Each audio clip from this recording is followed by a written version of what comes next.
Voici une vidéo sur la structure du prompt avancé, donc une structure que l'on peut utiliser pour toutes les IA génératives, en l'occurrence dans l'exemple sur ChatGPT, mais vous pouvez très bien l'adapter à l'IA que vous utilisez comme par exemple Copilot ou Gemini, encore Mistral ou Claude. Une structure que moi je divise en 7 parties et que l'on va voir tout de suite maintenant ensemble. Tout d'abord, la posture, que je vais demander à ChatGPT, en l'occurrence, de se mettre dans la peau d'un certain type de personnalité afin de faire appel à un spectre d'expertise spécifique. Ça peut être un marketeur, un rédacteur, ça peut être un consultant SEO, ça peut être toutes sortes de personnalités que vous voulez que votre IA incarne. Ensuite, la demande, afin de préciser de manière claire et précise ce qu'on cherche à obtenir et être précis sur l'action à réaliser, mais aussi sur le format attendu, comme un format CSV, JSON, un tableau ou du texte.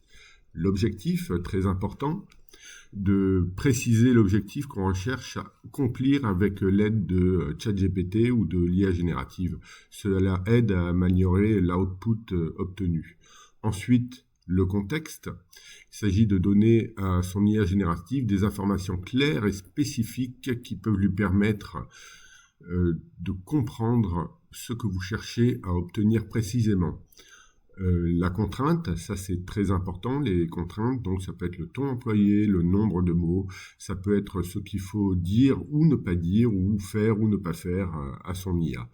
Ensuite, la validation, afin de s'assurer que son IA générative comprenne bien la commande, le prompt qu'on lui injecte, et si en l'occurrence il ne le comprend pas, de lui demander de nous poser les questions nécessaires à la compréhension de l'exercice, du prompt. Et enfin, un visuel, si on en a besoin d'un, qui est un prompt qui est à part, mais qu'on peut rajouter dans le corps du prompt. Donc voilà, ça c'est vraiment une base très précise afin de pouvoir mieux structurer son prompt et d'avoir le résultat que l'on veut pour la génération pour la génération, tout simplement. Voilà,